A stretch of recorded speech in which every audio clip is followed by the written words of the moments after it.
Dear students, greetings of the day. Welcome you all to the course that is Circular Knitting Technology. So, today's session we will discuss about the terry knitting machine. So, particularly terry knitting machine, we will discuss about the stitch formation, particularly the stitch formation cycle of the terry fabrics, how the terry fabric is going to be produced. Okay, so let us start about this terry knitting machine. So for the manufacturing of terry cloth, it is necessary to use single bed circular knitting machine equipped with a special sinker featuring. Okay, so there is a longer nose, is going to be used. So you can see here there is a longer nose which is used. So if you compare with the standard sinker, the nose of the sinker is very long, and the special thread guides with feed simultaneously two yarns. Nothing but there is a special guide, feed guide. So the thread guides which are going to feed two different types of yarns. So two yarns at a time simultaneously we are going to feed to the needle system. So now, these two yarns we can call as, like one is called as the ground yarn, which is going to be prepared the ground fabric, and the other one is called as the face yarn. Okay, so these two different types of yarns, nothing but the two yarns, one is for the ground fabric making, one is for the making of loop, that is terry pile. Okay, so the pile or terry effect is going to be given by one yarn, and the second yarn is going to be prepared a basic knitted fabric structure. Okay, so during the stitch formation, the sinkers move forward and position themselves between the two yarns. The ground yarn fits under the sinker nose inside the throat and the carries out a standard stitch formation cycle. So this is the explanation part. So if we will see here what is exactly this the yarns which are feeded into the needle and through the sinker, how it is going to feed. So as a result of different feeding systems, so you can observe that while the face yarn is positioned above the sinker nose and the ground yarn is going to be placed in between the nose and the lowest part of the sinker. So in between under the sinker nose one is provided. Now therefore, as the fabric is knitted, the face yarn forms. So you can see that the face yarn is going to form loop pile, and the ground fabric is going to form the fabric. So the other yarn which is going to prepare the ground fabric, that is knitted fabric structure. So face yarn, particularly face yarn which is going to be produced the loop pile. Okay, so this is the major thing. Now as a result of face yarn always appears on the face and the ground yarn always on the back side of the cloth. So face side, the face yarn will be provided, so the loops are going to appear on the face side of the fabric, and the ground yarn is producing the basic fabric structure, so always it is on the back side of the fabric structure. So if the sinker is not pushed forward to reach the maximum forward position, the two yarns fed are both tucked under the nose with the consequent formation of a double knit stitch of the standard length. So by exploiting the possibility of moving the sinker forward completely or only partially, it is possible to create the sculptured terry effect, that is float zone alternated with terry knit zones. So we'll see that how the yarn is feeding to the needle. Okay, so how these two yarns are going to be fed. So you can see that there is a face yarn. You can observe that the top one is called as the face yarn and the bottom one is called as the ground yarn. you can observe here one thing. So this is the nose of the sinker. This is the nose of the sinker part.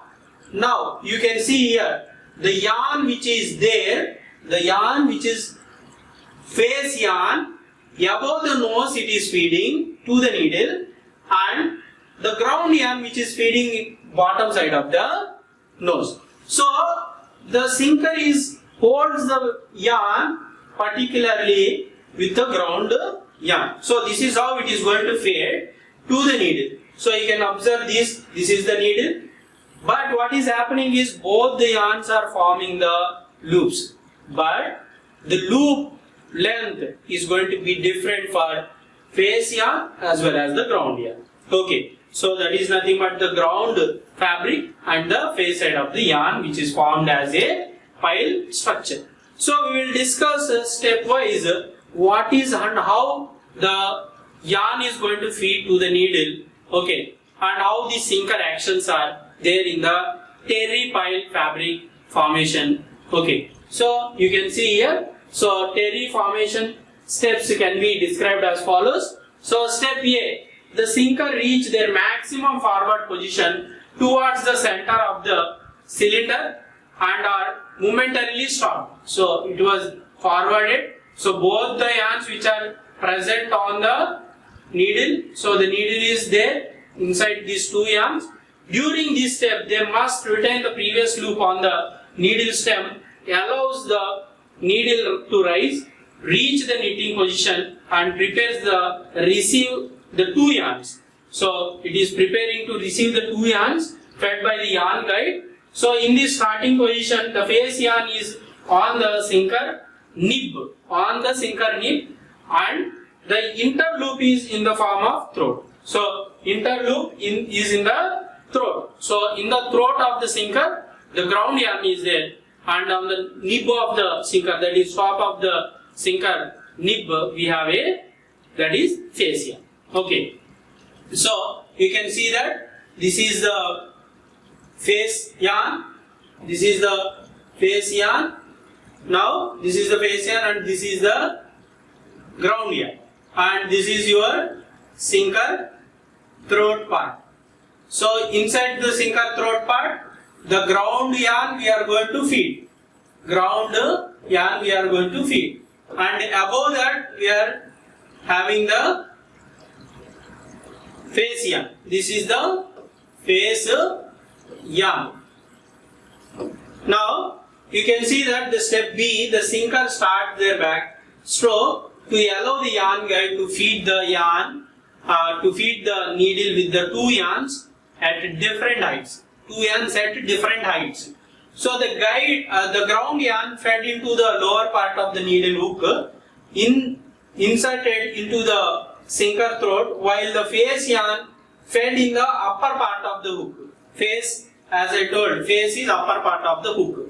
Okay, so this is the second step where the yarn is going to be fed. So the sinker is starting their backward stroke so that the yarn can be fed to the needle hook. Then in the third step, you can observe that the needle is slowly lowering down. So you can see that the sinker moves towards the center of the cylinder and the needle start lowering down. So needle is lowering down. During this step, the two yarns remains on the nib and in the throat of the sinker. So you can observe that the two yarns are on the top of the nib and the yarns are holded with the help of by needle hook. Okay, and the needle is lowering down. So you can see that the next step, that is step D, the sinker reaches their maximum forward position to hold the already formed loops. Okay, and it is stand still. The needle lowers and completes the knocking over. So the knocking over is occurred here. So complete knockover can be occurred here. So now we will see a small image. You can observe here after complete knocking over of the needle. So you can see that the needle hook which is holded both the yarns. One is, this is the face yarn, this is the ground yarn. So white is the ground yarn, black is the face yarn. You can observe the sinker part above the sinker nose nib. We are feeding the face yarn, so it forms the pile. You can observe the black part which is producing the face side of the fabric, that are loops. So loop piles are going to be produced at top side of the fabric, that is face side of the fabric, because of this one. Okay, because of the sinker nib. So the loop formation is occurred and sinker is formed the pile and one is forming the ground fabric. So this is how we can form the flush, or we can say that the loop pile or terry pile fabric structure. Okay, so by only the modification, that is sinker is the modification, and we are feeding the two different types of yarns. One is producing the pile structure, the second yarn, that is ground yarn, which is producing the ground fabric. So as I told earlier, the piles are produced or appeared on the face side of the fabric, and the ground loops which are always be there on the back side of the knitted fabric structure. So this is the how we are going to produce the terry fabric structures are. Okay, so we can see here the single sided plated, the plush or terry is popular into the leisure wear and the sportswear structure that has a form fitting property, a particular good fitting property, and of the single jersey, and is used in the both fabric and socks also. So you can observe these pile fabrics in socks. So the branded socks which are there, so the piles are there in the one side of the fabric structure. And the elongated plus sinker loops are formed over a higher knockover surface than the normal length ground sinker loops with which they are plated. And the plus sinker loops shows as a pile between the wears on the technical back of the fabric structure. So this is one of the fabric structure pattern. You can observe the piles which are there on the surface of the fabric, small piles which can be appeared on the fabric surface. Okay, so this is how we can produce the terry fabric structures or terry fabrics or loop piles, or we can say that the plush fabrics. So in single jersey or single bed circular knitting machines, but there will be a small modifications. So what are those modifications? Once again I am repeating, the modifications are, one is sinker part or sinker movement is one thing, and the second one is thread guide. The guides which are provided in the circular knitting machines are different.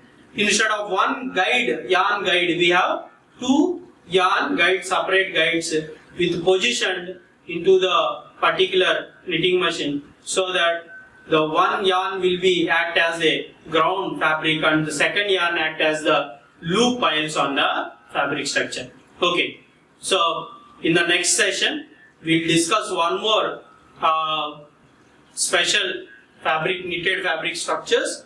Till then, thanks for listening. Bye.